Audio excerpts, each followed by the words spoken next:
Welcome to your experiment in 90 days with the science of getting rich.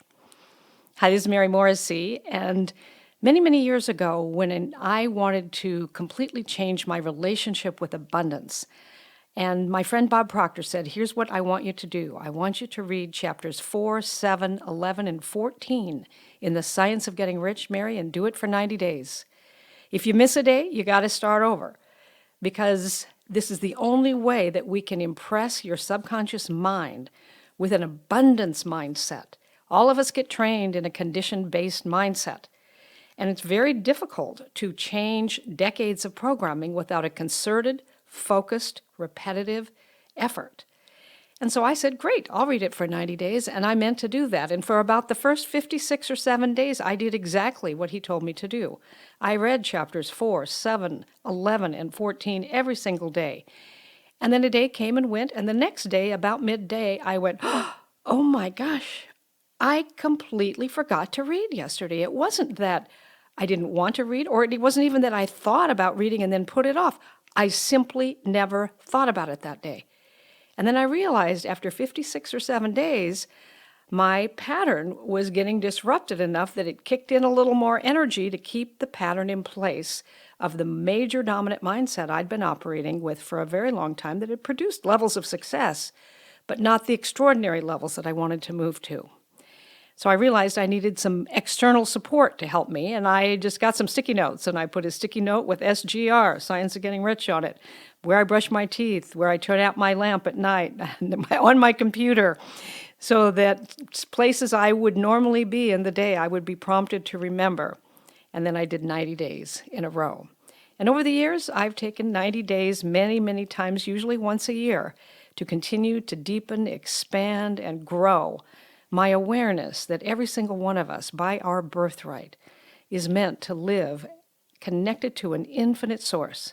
There's not one thing you could dream for something you would want to have, want to do, want to be, want to give, that the infinite does not know exactly how to bring it about. Our job is to partner with the infinite. For as we partner with the infinite, all things are possible. And this is the most expedient and easy way to put yourself in harmony with the abundance that is your birthright. So welcome to your experiment in 90 days of abundance that sets the stage for a lifetime of growing abundance. Chapter 4, the first principle in the science of getting rich. Thought is the only power which can produce tangible riches from the formless substance. The stuff from which all things are made is a substance which thinks, and a thought of form in this substance produces the form. Original substance moves according to its thoughts. Every form and process you see in nature is the visible expression of a thought in original substance. As the formless stuff thinks of a form, it takes that form. As it thinks of a motion, it makes that motion.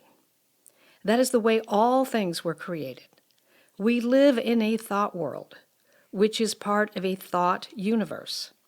The thought of a moving universe extended throughout formless substance, and the thinking stuff moving according to that thought, took the form of systems of planets and maintains that form. Thinking substance takes the form of its thought and moves according to the thought. Holding the idea of a circulating system of suns and worlds, it takes the form of these bodies and moves them as it thinks. Thinking the form of a slow-growing oak tree, it moves accordingly and produces the tree. Though centuries may be required to do the work, in creating, the formless seems to move according to the lines of motion it has established. The thought of an oak tree does not cause the instant formation of a full-grown tree, but it does start in motion the forces which will produce the tree along established lines of growth. Every thought of form held in thinking substance creates the creation of the form, but always, or at least generally, along lines of growth and action already established. The thought of a house of a certain construction, if it were impressed upon formless substance, might not cause the instant formation of the house, But it would cause the turning of creative energies already working in trade and commerce into such channels as to result in the speedy building of a house. And if there were no existing channels through which the creative energy could work, then the house would be formed directly from primal substance, without waiting for the slow processes of the organic and inorganic world. No thought of form can be impressed upon original substance without causing the creation of the form. Man is a thinking center and can originate thought. All the forms that man fashions with his or her hands must first exist in his thought. He or she cannot shape a thing until this one has thought that thing. And so far, man has confined his efforts wholly to the work of his hands. He's applied manual labor to the world of forms, seeking to change or modify those already existing. Humans have never thought of trying to cause the creation of new forms by impressing their thoughts upon formless substance. When man has a thought force, he takes material from the forms of nature and makes an image of the form which was in his mind. He has so far made little or no effort to cooperate with formless intelligence, to work, quote, with the Father, unquote. He has not dreamed that he can do what he seeth the Father doing. Man reshapes and modifies existing forms by manual labor. He has given no attention to the question whether he may not produce things from formless substance by communicating his thoughts to it. We propose to prove that he may do so, to prove that any man or woman may do so, and to show how. As our first step, we must lay down 3 fundamental propositions. First, we assert that there is one original formless stuff, or substance, or spirit, or life, from which all things are made. All the seemingly many elements are but different presentations of one element. All the many forms found in organic and inorganic nature are but different shapes made from the same stuff. And this stuff is thinking stuff. A thought held in it produces the form of the thought. Thought, in thinking substance, produces shapes. Man is a thinking center, capable of original thought. If man can communicate his thought to original thinking substance, he can cause the creation or formation of the thing he thinks about. To summarize this, there is a thinking stuff from which all things are made, and which, in its original state, permeates, penetrates, and fills the inner spaces of the universe. A thought in this substance produces the thing that is imaged by the thought.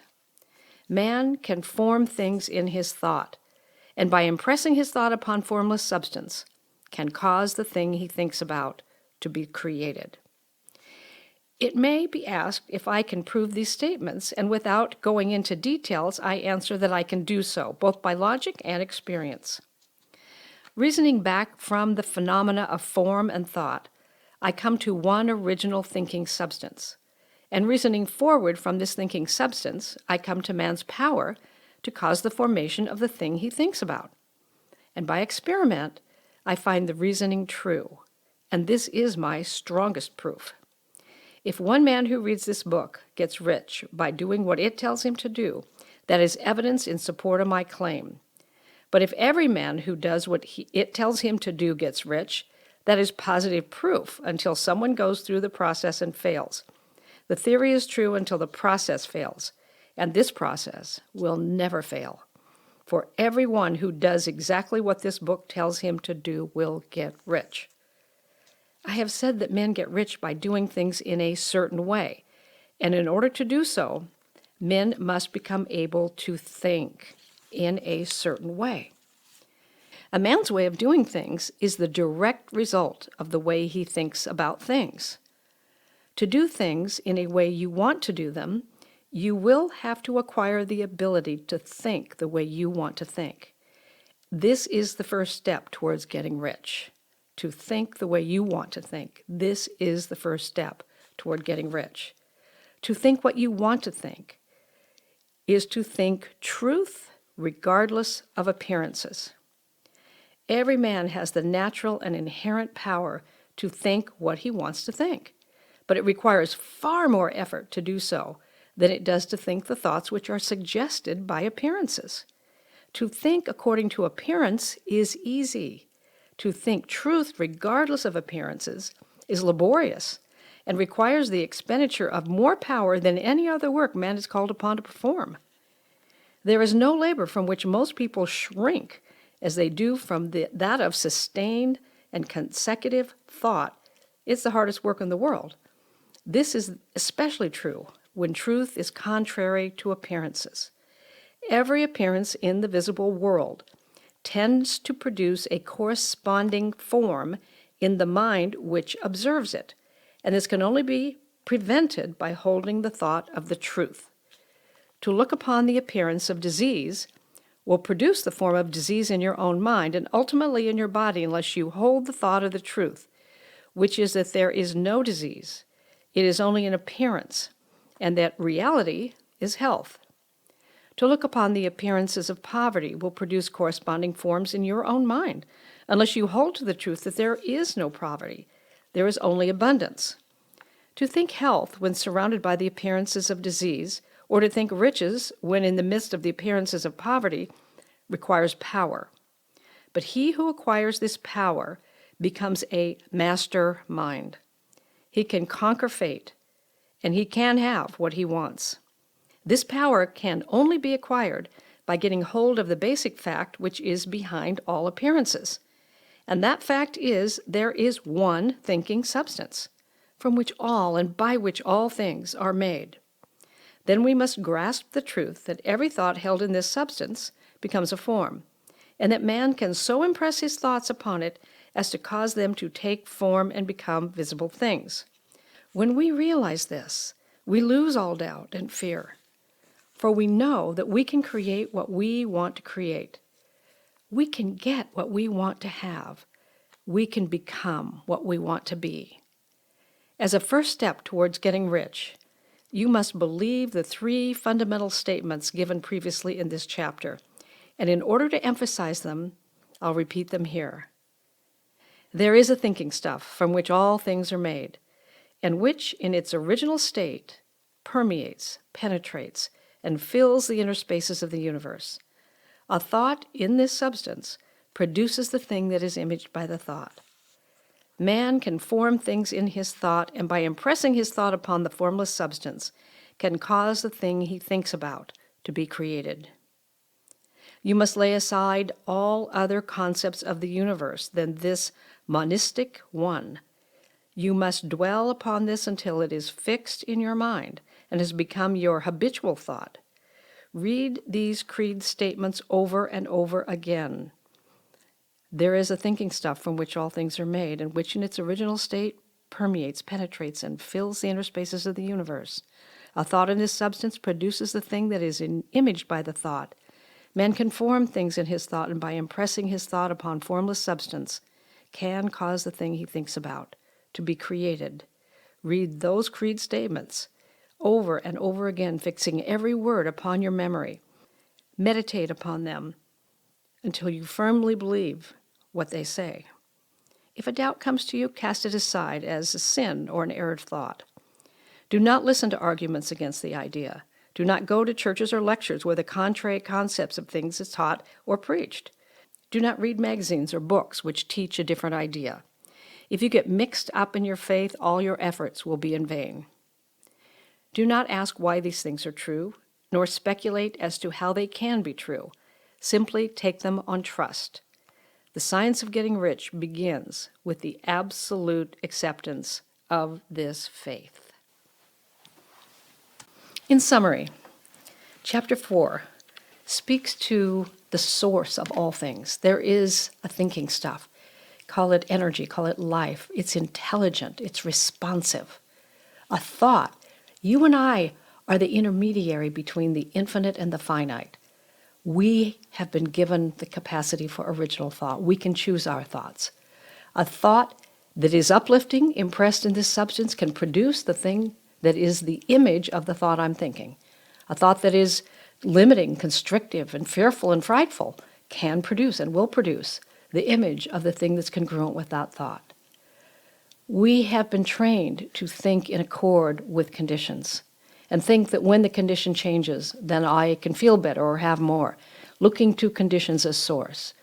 This first premise says that we must know our source. We must know that there is a thinking substance, that what we impress in it is produced immediately in the energy. And then over time, it will, uninterrupted, it will, and continue to be thinking that thought, it will and must by spiritual law, go forth and reproduce itself into form. But you and I have a choice. We can remind ourselves that there is a thinking substance, and remind ourselves and memorize what he calls this creed. And we can remind ourselves when we're looking at conditions to think truth in the presence of conditions, not shy away from the power to cause ourselves to think what we choose to think, knowing that this is the first step to really living an abundant life.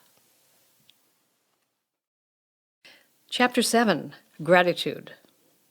The illustrations given in the last chapter will have conveyed to the reader the fact that the first step toward getting rich is to convey the idea of your wants to the formless substance. It is true, and you will see that, in order to do so, it becomes necessary to relate yourself to the formless intelligence in a harmonious way. To secure this harmonious relationship is a matter of such primary and vital importance that I shall give some space to its discussion here, and give you instructions which, if you will follow them, will be certain to bring you into perfect unity of mind with God. The whole process of mental adjustment and atonement can be summed up in one word: gratitude. First, you believe that there is one intelligent substance from which all things proceed. Second, you believe that this substance gives you everything you desire. And third, you relate to it by a feeling of deep and profound gratitude. Many people who order their lives rightly in all other ways are kept in poverty by their lack of gratitude.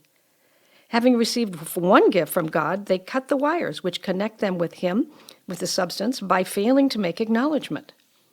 It's easy to understand that the nearer we live to the source of wealth, the more wealth we shall receive.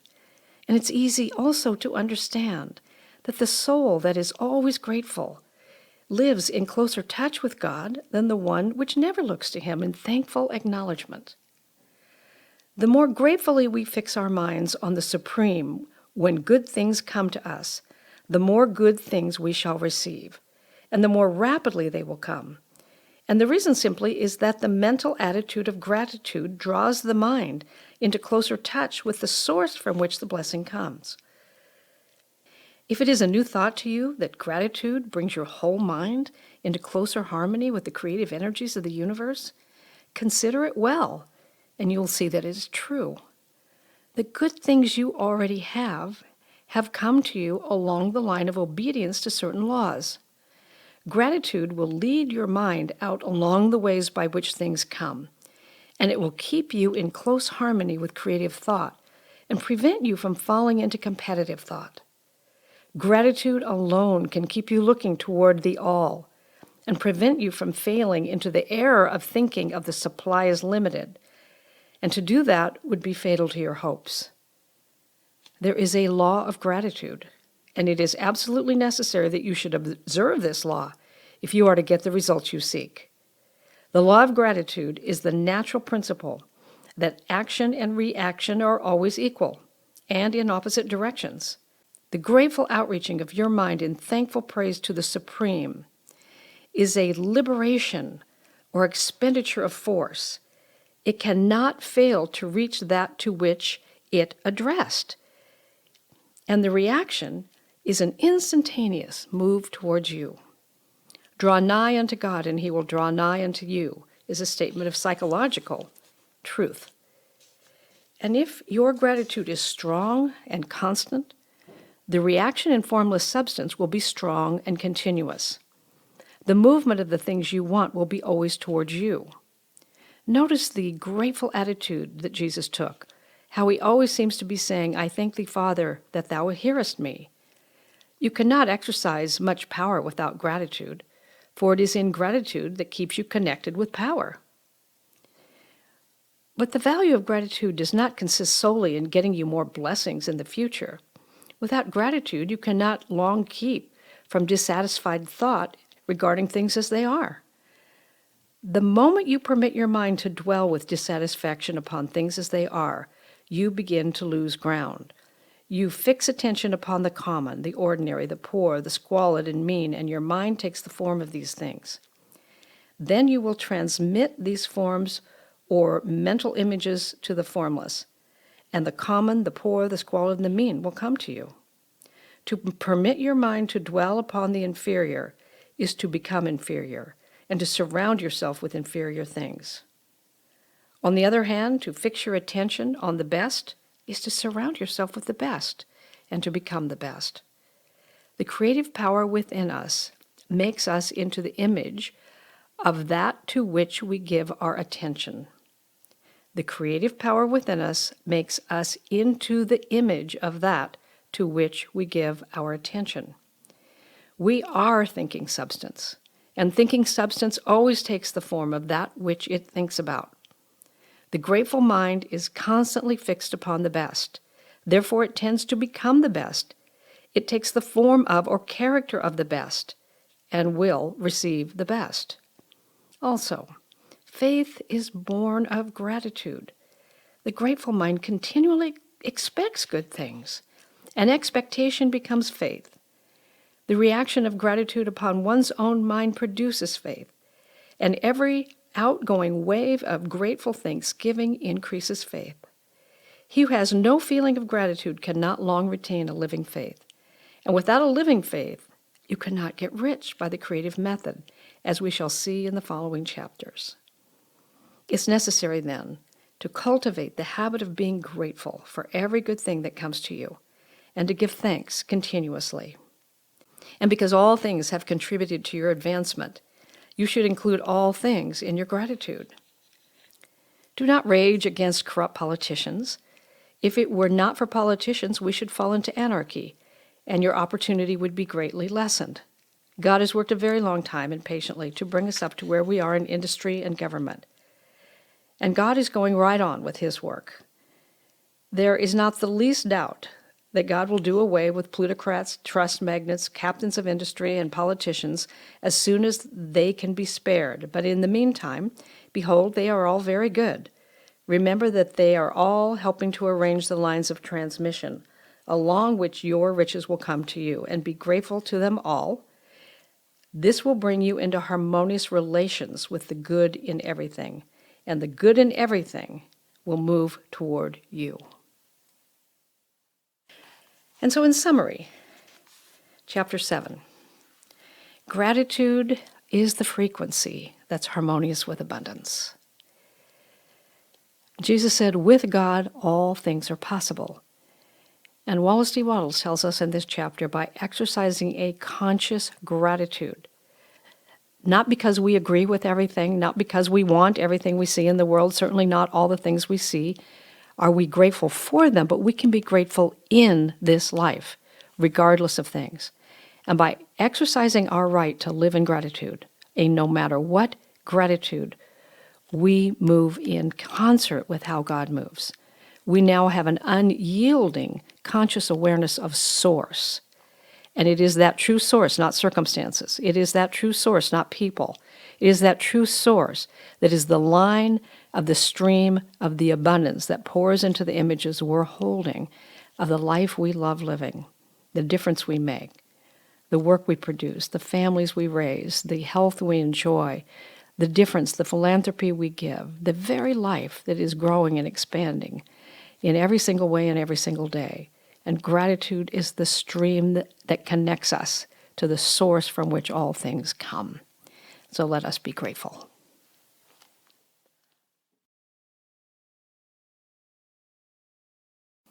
Chapter 11, acting in the certain way.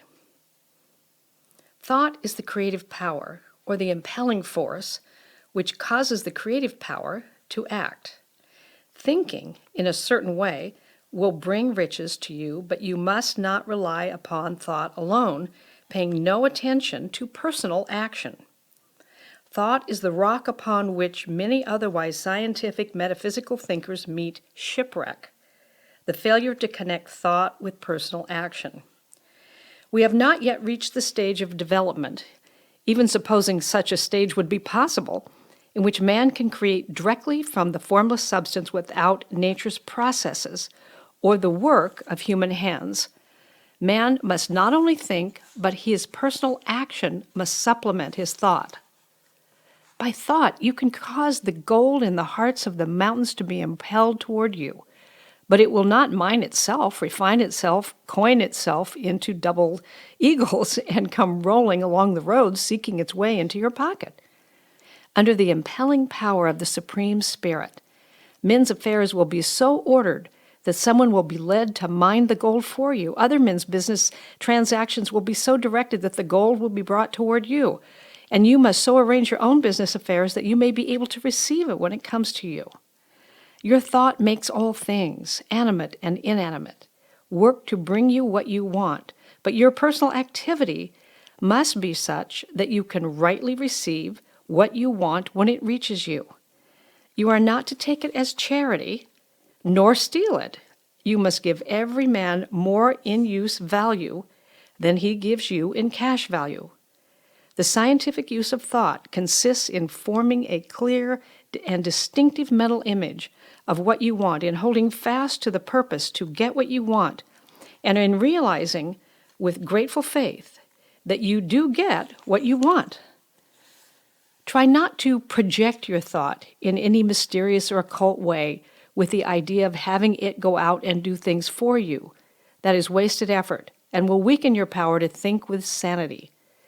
The action of thought in getting rich is fully explained in the preceding chapters. Your faith and purpose positively impress your vision upon formless substance, which has the same desire for more life that you have. And this vision, received from you, sets all creative forces at work in and through their regular channels of action, but directed toward you. It is not your part to guide or supervise the creative processes. All you have to do with that is to retain your vision, stick to your purpose, and maintain your faith and gratitude. But you must act in a certain way so that you can appreciate. But you must act in a certain way so that you can appropriate what is yours when it comes to you, so that you can meet the things you have in your picture and put them in their proper place as they arrive. You can really see the truth of this. When things reach you, they will be in the hands of other people who will ask for an equivalent for them. And you can only get what is yours by giving the other what is his. Your pocketbook is not going to be transformed into a Fortunata's purse, which shall always be full of money without effort on your part. This is the crucial point in the science of getting rich right here, where thought and personal action must be combined.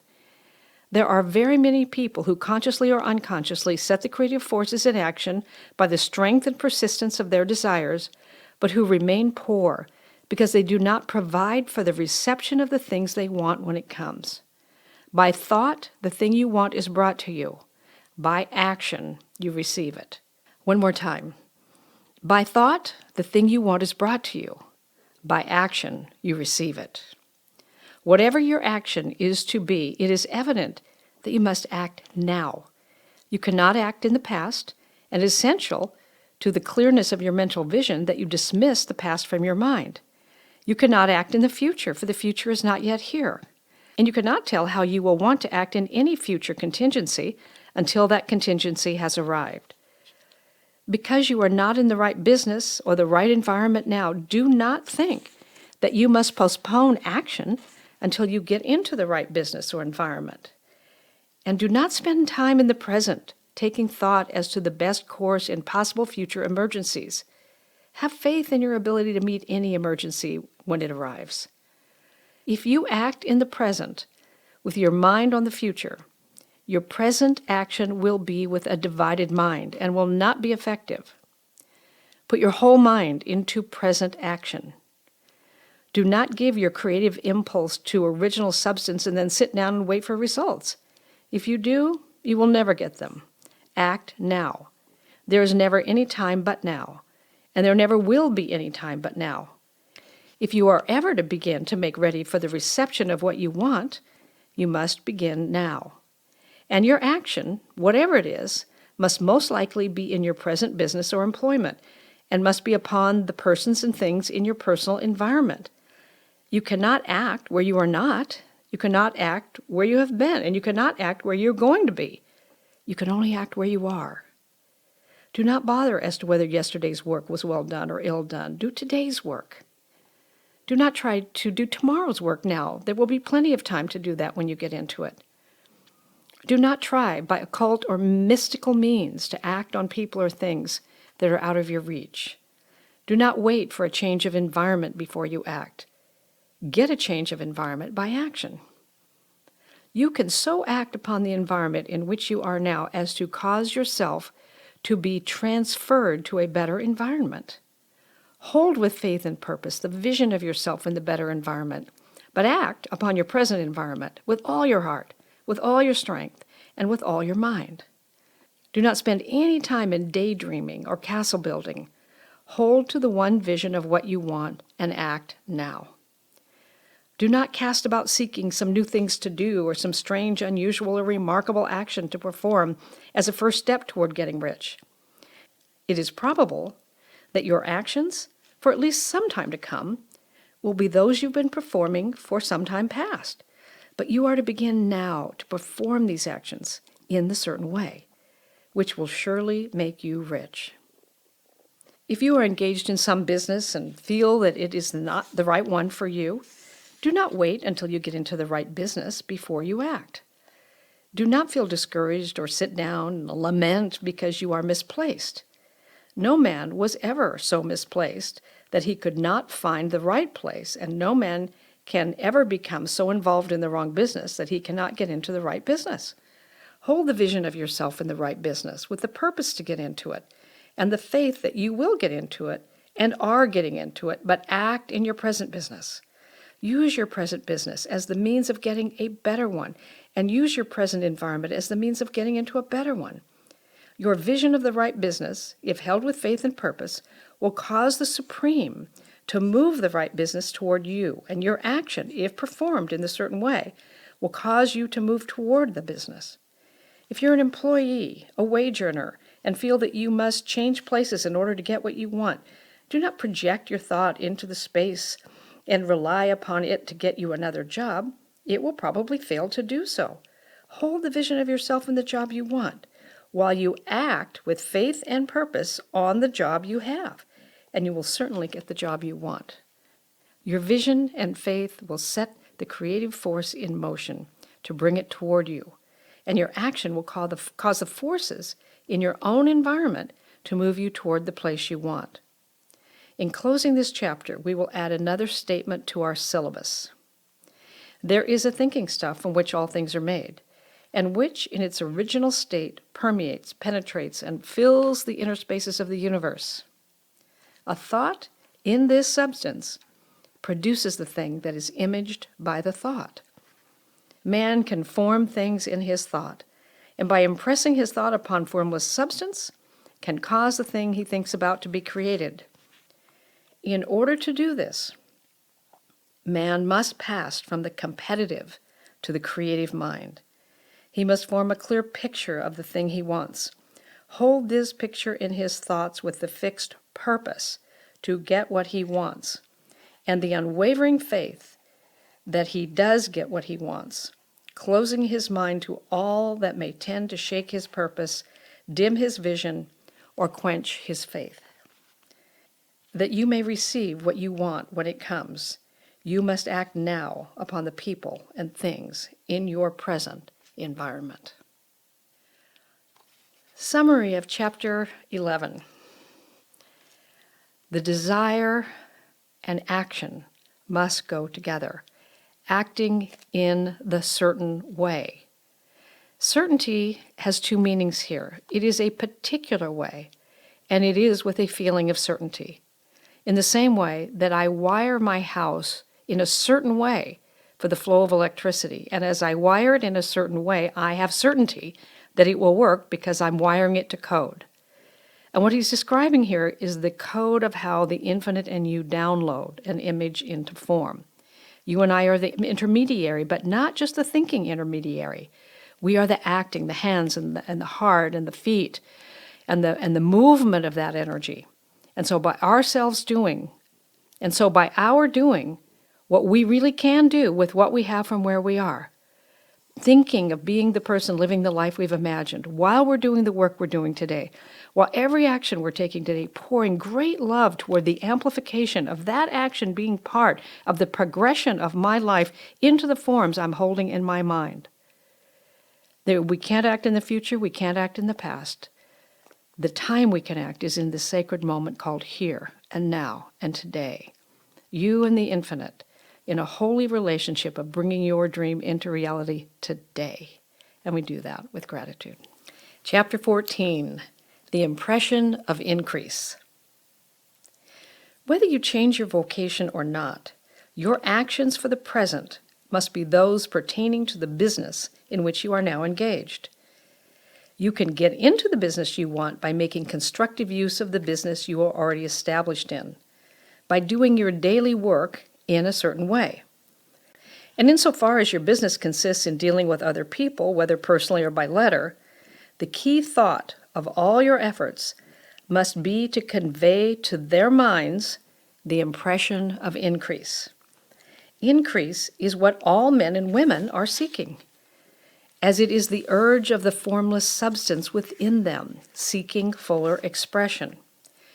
The desire for increase is inherent in all nature. It is the fundamental impulse of the universe. All human activities are based on the desire for increase. People are seeking more food, more clothes, better shelter, more luxury, more beauty, more knowledge, more pleasure, increase in something, more life. For every living thing is under the necessity for continuous advancement. Where increase of life ceases, dissolution and death set in at once. Man instinctively knows this, and hence he is forever seeking more. This law of perpetual increase is set forth by Jesus in the parable of the talents. Only those who gain more retain any. From him who hath not shall be taken away even that which he hath. The normal desire for increased wealth is not an evil or reprehensible thing. It is simply the desire for more abundant life. It is aspiration. And because it is the deepest instinct of our nature, all men and women are attracted to him who can give them more of the means of life. In following the certain way as described in the foregoing pages, you are getting continuous increase for yourself, and you are giving it to all with whom you deal. You are a creative center from which increase is given off to all. Be sure of this, and convey assurance of the fact to every person, every man, every woman, every child with whom you come in contact. No matter how small the transaction, even if it is only the selling of a stick of candy to a little child, put into it the thought of increase. Make sure that the customer is impressed with the thought. Convey the impression of advancement with everything you do, so that all people shall receive the impression that you are an advancing person, an advancing man, and that you advance all who deal with you, even to the people whom you meet in a social way, without any thought of business, and to whom you do not try to sell anything. Give the thought of increase. You can convey this impression by holding the unshakable faith that you, yourself, are in the way of increase, and by letting this faith inspire, fill, and permeate every action. Do everything that you do in the firm conviction that you are an advancing person and that you are giving advancement to everybody. Feel that you are getting rich, and in so doing are making others rich, conferring benefits on all. Do not boast or brag of your success or talk about it unnecessarily. True faith is never boastful. Wherever you find a boastful person, you find one who is secretly doubtful and afraid. Simply feed the faith and let it work out in every transaction. Let every act and tone and look express the quiet assurance that you are getting rich, that you already are rich. Words will not be necessary to communicate this feeling to others. They will feel the sense of increase when in your presence and will be attracted to you again. You must so impress others that they will feel that in associating with you, they will get increase for themselves. See that you give them a use of value greater than the cash value you are taking from them. Take an honest pride in doing this, and let everybody know it, and you will have no lack of customers. People will go where they are given increase, and the Supreme, which desires increase in all, and which knows all, will move toward you men and women who have never heard of you. Your business will increase rapidly, and you will be surprised by the unexpected benefits which will come to you. You will be able, from day to day, to make larger combinations, secure greater advantages, and to go on into a more congenial vocation if you desire to do so. By doing all this, you must never lose sight of your vision of what you want, or your faith and purpose to get what you want. Let me here give you another word of caution in regard to motives. Beware of the insidious temptation to seek for power over other people. Nothing is so pleasant to the unformed or partially developed mind as the exercise of power or dominion over others. The desire to rule for selfish gratification has been the curse of the world. For countless ages, kings and lords have drenched the earth with blood in their battles to extend their dominations, thus not to seek more life for all, but to get power for themselves. Today, the main motive in the business and industrial world is the same. Men marshal their armies of dollars and lay waste to the lives and hearts of millions in the same mad scramble for power over others. Commercial kings, like political kings, are inspired by the lust for power. Jesus saw in this desire for mastery the moving impulse of that evil world he sought to overthrow. Read the 23rd chapter of Matthew and see how he pictures the lust of the Pharisees to be called master and sit in high places, to domineer over others, and to lay burdens on the backs of the less fortunate. And note how he compares that lust for domination with the brotherly seeking for the common good, to which he calls his disciples. Look out for the temptation to seek for authority, to become a master, to be considered as the one who is above the common herd, to impress others by lavish display, and so on. The mind that seeks for mastery over others is the competitive mind, and the competitive mind is not the creative one. In order to master your environment and your destiny, it is not at all necessary that you should rule over your fellow men or women, and indeed, when you fall into the world's struggle for the high places, you begin to be conquered by fate and environment. And your getting rich becomes a matter of chance and speculation. Beware of the competitive mind. No better statement of the principle of creative action can be formulated than the favorite declaration of the late Golden Rule, Jones of Toledo. What I want for myself, I want for everybody. In summary of Chapter 14, the impression of increase. When you and I practice bringing increase into every action we take, leaving each person with an experience of being increased by the transaction, the words that we spoke, the attention we brought, the look in our eyes, the smile on our face, the pat on the back, whatever is appropriate in the moment for conveying the impression of increase. There's a frequency of increase that you and I carry everywhere we go when our work is to convey and bring the impression of increase. And when you bring increase, you do not have to worry about the increase in your own life, because the frequency of increase brings increase. So our job, as he says in Chapter 14, in the science of getting rich, is to be in the vibration of increase, to bring that in our words, our presence, our way of being, and the increase that we seek in the forms of our life will naturally occur by the raising of increase.